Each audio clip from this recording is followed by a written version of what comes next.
آگے کی صفوں کو پر کرو، لوگ بھی تھوڑا آگے سے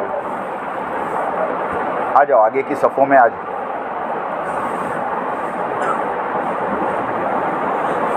الحمدللہ الحمدللہ وحدہ والصلاة والسلام علی من لا نبی بعدہ، اما بعد فاعوذ باللہ من الشیطان الرجیم، بسم اللہ الرحمن الرحیم، وما اصابکم من مصیبت فبما کسبت ایدیکم ویعفو عن کثیر، وقال النبی صلی اللہ علیہ وسلم الا ان فی الجسد مضغۃ اذا صلحت صلح الجسد كله واذا فسدت فسد الجسد كله الا وهي القلب او كما قال علیہ الصلاۃ والسلام۔ محترم بزرگوں، دوستوں اور عزیزوں، بہت مختصر سے وقت میں بہت اہم بات آپ کے سامنے کرنی ہے۔ جیسا کہ آپ سب دیکھ رہے ہیں اس وقت جو حالات چل رہے ہیں، جو حالات چل رہے ہیں، ان حالات کی اصل وجہ کیا؟ ادھر ادھر کی بات کرتے ہوئے میں اصل مدعے کی بات کر رہا ہوں کہ جتنے حالات ہمارے سامنے ہیں، جن حالات کو دیکھ کر آج کا مسلمان نا امید ہو رہا ہے، مایوس ہو رہا ہے، یوں کہا جاوے تو غلط نہیں ہوگا کہ مسلمان کو اب چاروں طرف سے راستے بند ہوتے نظر آ رہے ہیں، اور ایک مسلمان کے دل میں اب یہ بات جاگی ہے کہ اب آگے کیا ہوگا۔ میں کس طرف اشارہ کر رہا ہوں آپ سمجھ گئے ہوں گے، لیکن ایک بات یاد رکھنا، قرآن کا ایک فیصلہ ہے، قل ان الامر کلہ للہ، اے نبی جی آپ کہہ دیجئے اس زمین پر وہی ہوگا جو اللہ چاہے۔ حکومت چاہے کسی کی ہو، اقتدار چاہے کسی کے پاس ہو، لیکن یہ زمین اللہ کی ہے، یہ آسمان اللہ کا ہے، اور یہ زمین اور آسمان کے درمیان کا نظام اللہ کے ہاتھ میں ہے۔ یہ بات سمجھنی پڑے گی مجھے اور آپ کو، کیونکہ قرآن اس کو کہہ رہا ہے، قرآن اس کو کہہ رہا ہے کہ اللہ جس کو چاہتے ہیں اس کو ملک دیتے ہیں، اور اللہ جس سے چاہتے ہیں اس سے ملک چھینتے ہیں۔ سورہ آل عمران کی آیت ہے، تُعِزُّ مَن تَشَاءُ وَتُذِلُّ مَن تَشَاءُ، اللہ جس کو چاہتے ہیں اس کو عزت دیتے ہیں، اور اللہ جس کو چاہتے ہیں اس کو ذلیل کرتے ہیں۔ پوری دنیا کا بادشاہ فرعون ہے، پوری دنیا پہ حکومت ہے، لیکن اللہ ذلیل کرنے پر آتے ہیں تو تخت پر بٹھا کر ذلیل کرتے ہیں۔ پوری دنیا کا بادشاہ فرعون ہے، جب اللہ برباد کرنے پر آتے ہیں تو اس کے محل کے نیچے سے گزرنے والی دریائے نیل کے اندر ڈبا کر اسی بادشاہ کو مار کے بتاتے ہیں۔ تو ان حالات سے متاثر ہونے کی کوئی ضرورت نہیں ہے، ہاں ان حالات سے متاثر ہونے کی کوئی ضرورت نہیں ہے۔ یہ تو حال ہے چند دنوں کا، چند مہینوں کا، چند سالوں کا، اور یہ حال عنقریب گزر جائے گا۔ اللہ حالات اس لیے لاتے ہیں کہ اپنے ماننے والوں کو اللہ آزمانا چاہتے ہیں کہ ان حالات کے اندر ان کا رخ میری ذات پر ہے یا اسباب کی طرف۔ یہ بات کو سمجھو آپ، ہم زبان سے تو نہیں بول رہے ہیں، لیکن یقین جانو میں اللہ کے گھر میں بیٹھا ہوں، ہم سب کے دل میں اب ڈر ستا رہا ہے، ڈر ستا رہا ہے۔ اس سے بالکل متاثر ہونے کی ضرورت نہیں ہے، بلکہ اس وقت ہمیں یہ سوچنا ہے کہ ہمیں اس وقت کیا کرنا ہے۔ ہمیں اس وقت اس چیز کی رہبری کی ضرورت ہے کہ آیا ان حالات میں میرا قدم کیا ہونا چاہیے۔ اس وقت امت کے مقتداؤں کی اور امت کے جو لیڈر ہیں اور جن کے ہاتھوں میں امت کی باغڈور ہے، میں ان بڑے بڑے علماء کرام سے درخواست کرتا ہوں کہ یہ ایسے موقع پر امت کی رہبری کریں، حالات سے ڈرانے کے بجائے، حالات سے متاثر ہونے کے بجائے ایک مضبوط قدم اٹھانے کی ضرورت ہے، اور وہ قدم سنت اور شریعت کی روشنی میں ہو۔ قرآن کی ایک آیت میں آپ کے سامنے پڑھوں، الذین قال لهم الناس قد جمعوا لكم فاخشوهم فزادهم ایمانا وقالوا حسبنا اللہ ونعم الوکیل، کہ صحابہ کے بارے میں اللہ فرماتے ہیں کہ جب ان کو خبر ملتی تھی کہ وہ سارے کے سارے جمع ہو گئے، جب ان سے کہا جاتا تھا کہ لوگ تمہارے مخالف میں جمع ہو گئے، تم ان سے ڈرو، تو کہتے ہیں یہ جملے صحابہ کے ایمان کو اور بڑھا دیتے تھے کہ اب باطل مقابل پر آیا ہے، اب اللہ کی مدد ضرور آئے۔ لاک ڈاؤن کے اندر ہم نے جو حالات دیکھیں، جو کچھ ہوا آپ سب کے سامنے، حضرت نے اس زمانے میں ایک جملہ کہا تھا، مجھے بڑا عجیب لگا، وہ جملہ بڑا عجیب تھا۔ حضرت فرماتے تھے لوگ ڈر گئے کہ اب کیا ہوگا، ہمیں تو خوشی ہونی چاہیے کہ اب باطل مقابل پر آیا ہے، اب باطل کے زیر ہونے کا وقت آیا، کہ جب تک باطل مقابل پر نہیں آئے گا باطل ختم کیسے ہوگا۔ 450 سال تک فرعون نے مزے کی زندگی گزاری، سر میں درد نہیں ہوا بھائی، لیکن وہ باطل کب ٹوٹا؟ جب اس نے موسیٰ کا مقابلہ کیا۔ جب موسیٰ کے مقابل پہ آیا تو اللہ نے 450 سال کے باطل کو توڑ کے پاش پاش کر دیا۔ یہ ڈرنے کی بات نہیں ہے، ڈرنے کی بات نہیں ہے، بلکہ اس کو استدراج کہتے ہیں۔ کیا کہتے ہیں؟ استدراج کس کو کہتے ہیں معلوم ہے؟ کہ اللہ کی طرف سے ڈھیل ہے، اور جب ڈھیل دی جاتی ہے نا تو پھر اس کو کھینچا بھی جاتا ہے۔ آپ سمجھ رہے ہیں میری بات کو؟ جب آپ مچھلی کے لیے گل ڈالتے ہو، گل آتا ہے نا، گل، اس کو جب پانی میں چھوڑا جاتا ہے تو مچھلی اس کے اوپر منہ مار کر اس کو کھانے کی کوشش کرتی ہے، تو مچھیرے کو احساس ہو جاتا ہے کہ مچھلی آئی ہے، تو وہ فوراً نہیں کھینچتا بلکہ اور تھوڑا ڈھیل دیتا ہے تاکہ برابر پھنس جائے، اور جیسے پھنستا ہے ویسے کھینچ لیتا ہے۔ تو یہ جو ان کو ڈھیل ملی ہے، استدراج ملا ہے، سمجھ جاؤ یہ انجام کے قریب ہے۔ ہم لوگ یہ سوچتے ہیں کہ مول صاحب کب تک صبر کریں، کب تک صبر کریں۔ میں آپ کو ایک سیرت کا واقعہ سناؤں صبر کا، کہ حضرت موسیٰ علیہ السلام نے دعا کی، حضرت موسیٰ علیہ السلام نے دعا کی، وہ دعا قرآن میں ہے، ربنا اطمس علی اموالہم واشدد علی قلوبہم فلا یؤمنوا حتی یروا العذاب العلیم۔ جیسے نوح علیہ السلام کی بدعا ہے، ربی لا تذر علی الارض من الکافرین دیارا انک ان تذرہم یضلوا عبادک ولا یلدوا الا فاجرا کفارا، کہ اللہ زمین پر ایک کو بھی زندہ مت چھوڑ، اگر تو نے ان میں ایک کو بھی چھوڑا تو یہ تیرے بندوں کو گمراہ کرنے کے سوا کوئی کام کرنے والے نہیں۔ یہ نوح علیہ السلام کی بدعا کے الفاظ۔ اور موسیٰ علیہ السلام نے کہا تھا، اے اللہ جب تک فرعون تیرا عذاب نہیں دیکھے گا یہ ایمان نہیں لائے گا۔ کہتے موسیٰ علیہ السلام کی دعا میں اور فرعون کے ڈوبنے میں جو فاصلہ ہے وہ حدیث میں اور روایتوں میں ملتا ہے کہ 40 سال کا ہے۔ کتنے سال کا ہے؟ نبی دعا کیے، دعا قبول ہو گئی، مگر وہ دعا پوری ہونے میں کتنے سال لگے؟ اب ہم کو کتنے سال ہوئے؟ آپ سوچیں، ہے نا؟ ابھی تو چند سال ہوئے ہیں۔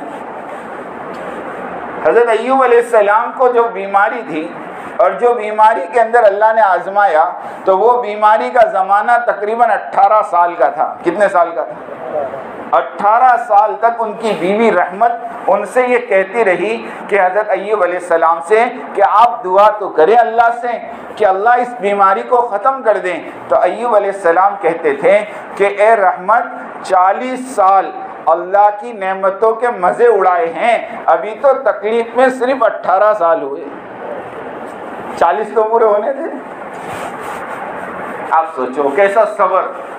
اسی لیے صبر ایوب مشہور ہے، اور جنت کے اندر جنتیوں کو جو 6 صفات ہیں نا، اس میں سے ایک صفت صبر ایوب بھی ہے۔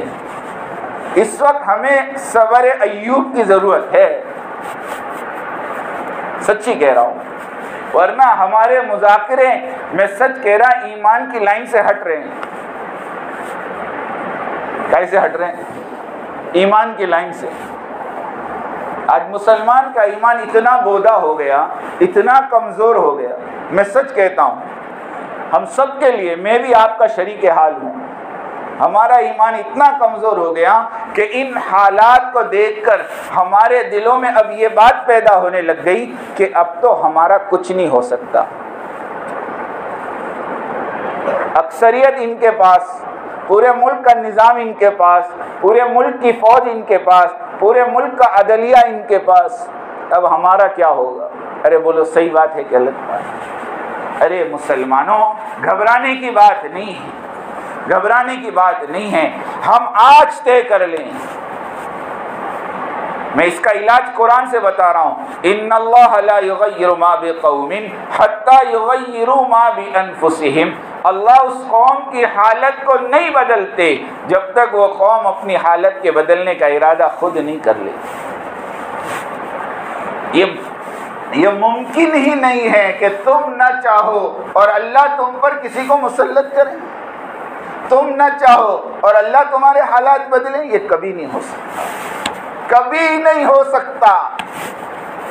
ہمیں بیٹھ کر آج فیصلہ کرنا پڑے گا کہ حالات دن بدن بد سے بدتر ہوتے جا رہے ہیں، اس ملک کے بھی اور عالمی پیمانے پر جو حالات کروٹ لے رہے ہیں، ان کو سامنے رکھ کر سب سے پہلے تو یہ طے کرو کہ یہ حالات آ رہے ہیں کس وجہ سے، تو اس کا جواب بھی آپ کو قرآن دے گا، وَمَا أَصَابَكُم مِّن مُّصِيبَةٍ فَبِمَا كَسَبَتْ أَيْدِيكُمْ، تم پر جو مصیبتیں آتی ہے وہ تمہارے ہاتھوں کی کمائی ہے۔ ظَهَرَ الْفَسَادُ فِي الْبَرِّ وَالْبَحْرِ بِمَا كَسَبَتْ أَيْدِي النَّاسِ، خشکی اور تری میں جو فساد آتا ہے یہ انسانوں کے ہاتھوں کی کمائی ہے۔ نہ اس میں رشیا کا کوئی ہاتھ، نہ یوکرین کا کوئی ہاتھ، نہ اس میں EVM کا کوئی ہاتھ اور نہ اس میں کوئی دھاندلی کا ہاتھ۔ ساری باتیں میں سامنے رکھ رہا ہوں آپ کے، کان کھول کے سن لیں، اس میں کسی کا کوئی حرج نہیں، کسی کا کوئی ہاتھ نہیں، کسی کا اس میں کوئی تعلق نہیں۔ ہاں، حضرت فرماتے ہیں ان حال کا تعلق حالات سے ہے ہی نہیں، ان حالات کا تعلق تمہارے اعمال سے ہیں۔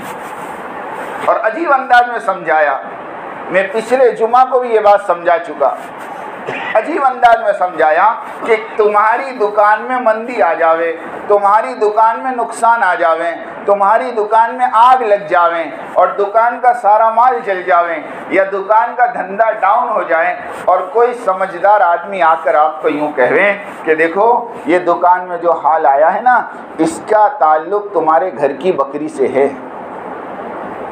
کیا کہے؟ کیسے ہے بولو؟ وہ بکری بدل دو حالات سدھر جائیں گے۔ اب آپ کیا کہو گے؟ کیا کہو گے؟ سچی بولو، سمجھ میں آتی ہے بات؟ کوئی یوں کہیں کہ تمہارے گھر میں جو روز بروز کے جھگڑے ہیں نا خاندان کے، اس کی وجہ تمہاری گھر کی بھینس ہے، بھینس بدل دو جھگڑے ختم ہو جائیں گے۔ آپ کہو گے یار وہ مونگا جانور، اس کا کیا لینا دینا ہمارے معاملے میں؟ حضرت فرماتے قسم خدا کی، قسم خدا کی، جس طرح ان حالات کا تعلق تمہارے گھروں کے انعام سے نہیں، جانوروں سے نہیں، اسی طرح ان حال کا تعلق دنیا کے کسی اسباب سے نہیں،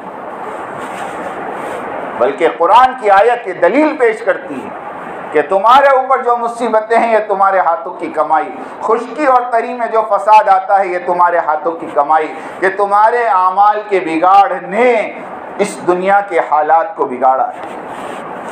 قسم خدا کی کھا کر کہتا ہوں، غیروں کا کوئی عمل اس دنیا کے نظام میں خلل نہیں پیدا کرتا۔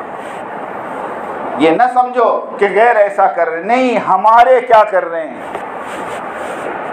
ہمارے کیا کر رہے ہیں۔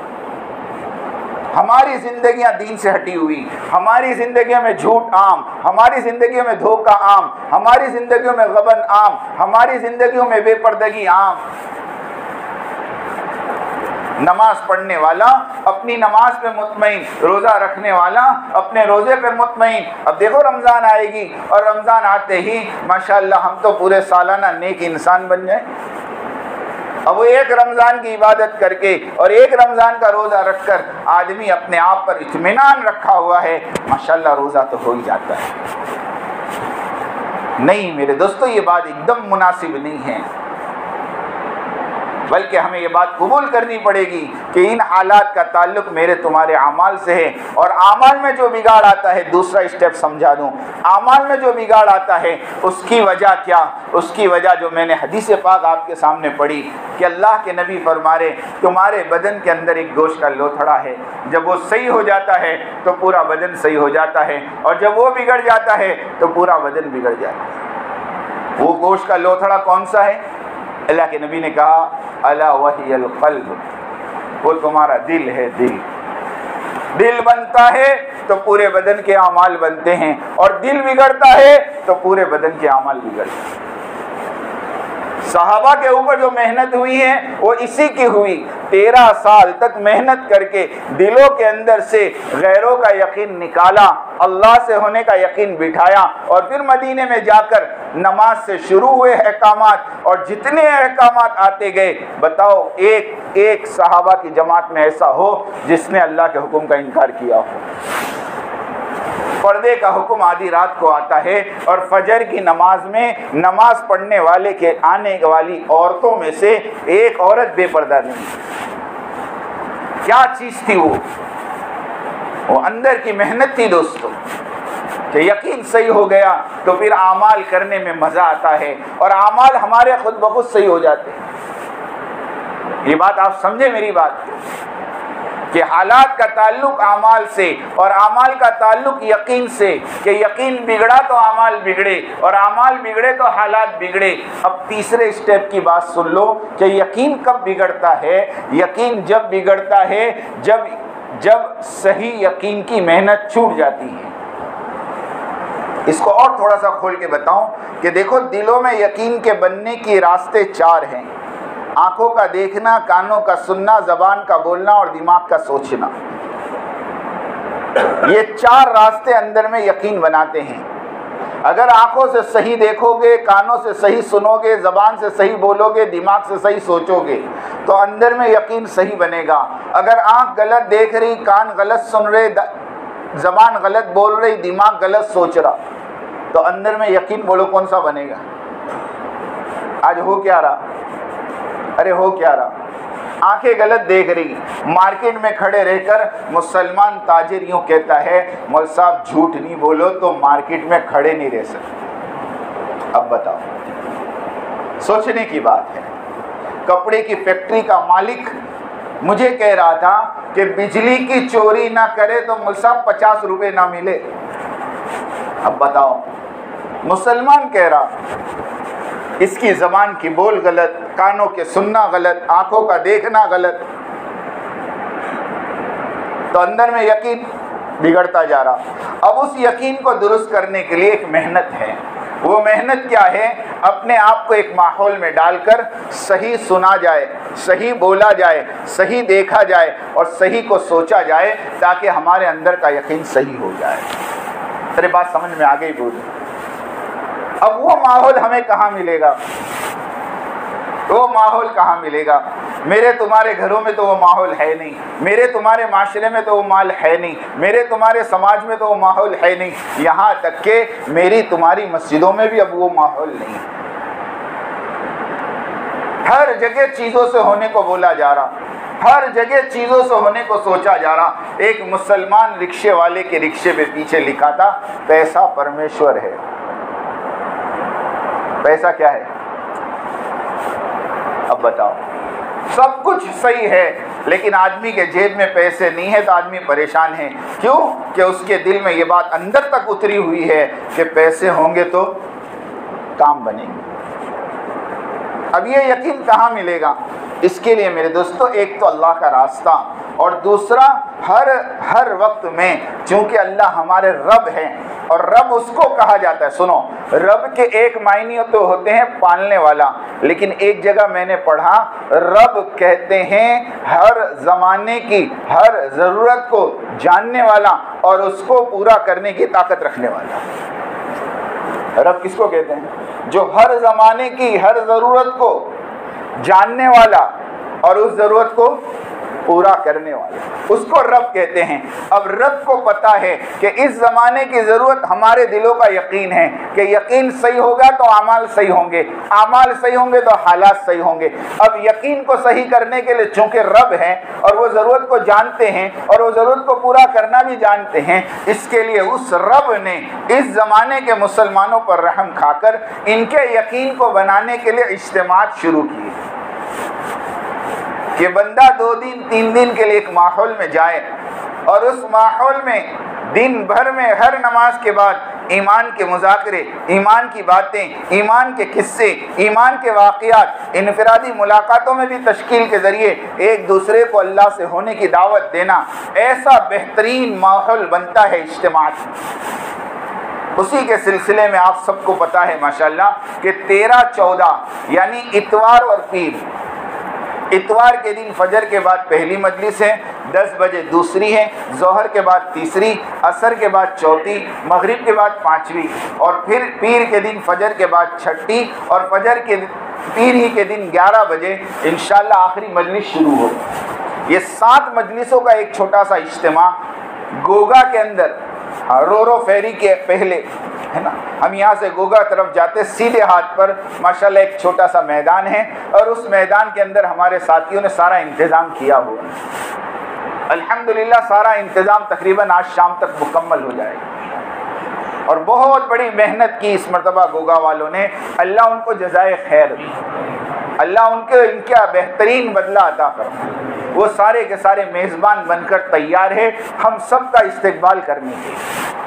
اس کے لیے ہم یہ چاہتے ہیں کہ یہ بہت بہترین موقع اپنے یقین کو اور اپنے اعمال کو صحیح کرنے کا ہمارے سامنے، اس لیے سارا مجمع ایک تو پہلے تو نیت کر لیں کہ انشاءاللہ ہم کو اپنا وقت فارغ کر کے وہاں پہنچنا ہے، پہنچیں گے انشاءاللہ۔ 3 دن کی بات نہیں، 1.5 دن کی بات ہے، 1.5 دن کی بات ہے۔ آئندہ کل سنیچر کی عشاء کے بعد یہاں سے انشاءاللہ سواریاں چلے گی، اور پیر کے دن ظہر کی نماز ہو سکے تو یہیں آ کر پڑھے گی۔ 1.5 دن کا مسئلہ ہے، اور اکابرین نظام الدین کے جو ماشاءاللہ جنہوں نے اپنی پوری زندگیاں وقف کی ہوئی، مولانا چراغ الدین صاحب جو ماشاءاللہ جب سے ہوش سنبھالا ہے تب سے ان کو میں نے راجستھان کا امیر دیکھا۔ وہ ایسی ہستی ہیں کہ لکھو والی کے اندر ان کا گھر تھا، لیکن غیر مانوس لوگوں نے گھر سے بھی نکالا، گاؤں سے بھی نکالا، اپنا گاؤں چھوڑنا پڑا، اپنے وطن سے ہجرت کر کے وہ بندہ دوسری جگہ جا کر اپنی زندگی کے دن گزارنے کے لیے مجبور ہو گیا۔ ایسی مبارک ہستیاں ہماری سرزمین پہ آ رہی۔ مفتی محمود صاحب اکولا جن کا خود کا مدرسہ ہے، اور برار کے بہت بڑے مفتیان کرام میں ان کا شمار ہے۔ ایسے مولانا ظہیر صاحب آ رہے ہیں جو ماشاءاللہ ہمارے بلند شہر کے بہت بڑے علماء کرام میں ان کا مقام ہے۔ تو علماء کرام، مفتیان کرام کی ایک بڑی جماعت 10 آدمی کی ماشاءاللہ آج صبح احمد آباد اتر گئی۔ اب احمد آباد کے اندر 2 دن کے بعد انشاءاللہ گوگا کا 2 دن کا پروگرام ہے۔ تو ان بزرگوں کو دیکھنا، ان اکابرین کو دیکھنا، اور حدیث میں آتا ہے علماء کی زیارت بھی عبادت ہے، علماء کی زیارت بھی عبادت ہے، بلکہ علماء کی زیارت عبادت تصور کر کے کرو۔ اس لیے ایک تو خود بھی پہنچو، اور ابھی ماشاءاللہ نماز کے بعد یہاں باہر تھوڑا سا مشورہ ہوگا تاکہ پورے گوگا کی ہر مسجد کے اطراف میں جتنے مسلمان ہیں ہر مسلمان کے کانوں تک یہ بات پہنچے کہ نظام الدین کے اکابرین کی جماعت آ رہی ہے، اور ماشاءاللہ گوگا کے اندر 1.5-2 دن کا پروگرام ہے۔ ہر ساتھی پہنچے، دیکھو جائے گا تو وہی جس کو اللہ لے جائے، لیکن محنت ہم سب کریں گے، تو کرو گے سب انشاءاللہ۔ اللہ پاک مجھے آپ کو کہنے سننے سے زیادہ عمل کی توفیق عطا فرمائے۔ اپنی سنتیں پڑھ لیں، اس کے بعد انشاءاللہ خطبہ ہوگا۔ ذرا صفوں کو سیدھی کر لیں، آگے جگہ ہو تو پہلے آگے پوری کر لیں۔ آ جاؤ، آگے کی صفوں کو پور کر لو، تھوڑی سی ہمت کر کے آگے آ جاؤ، آ جاؤ آگے آ جاؤ۔ دیکھو باہر والوں کو آنے میں تکلیف نہ ہو، آگے آ جاؤ، جیسے نماز میں کھڑے ہوتے ایسے ہی کھڑے ہو جاؤ۔